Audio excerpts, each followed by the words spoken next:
High বন্ধুরা, আজকের ভিডিওটি বেশি ভালো হবে কাদের জন্য? যাদের এই পৃথিবীতে কেউ নেই, আপনি চাইলেও বিয়ে শাদী করবেন, দেখতে অনেক কালো, মনটা অনেক ভালো। আপনার কিন্তু অবশ্যই নামাজি হতে হবে, তাহলেই এই সুন্দরী আপুকে বিয়ে শাদী করতে পারবেন। এই সুন্দরী আপুর টাকা পয়সা বাড়ি গাড়ির কোনো কিছুর অভাব নেই। এই সুন্দরী আপুর বিষয় এখন বলি দর্শক। এই সুন্দরী আপুর নাম রিনা আক্তার। এই সুন্দরী আপুর দেশের বাড়ি মিরপুরে।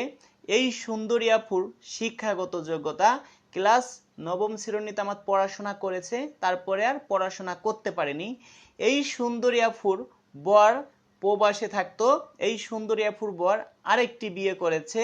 এই আপু কিন্তু দেখতে এত ফর্সা না, আমরা ভিডিওটি হালকা পাতলা এডিট করেছি দর্শক, এটা বলে দিলাম। এই সুন্দরী আপুর কথা হলো কি ভাই, আমার একটা বেবি আছে, এই বেবিটা নিয়ে যে ভাই সংসার করবে আমার সাথে, তাহলে আমি তাকেই ভালোবেসে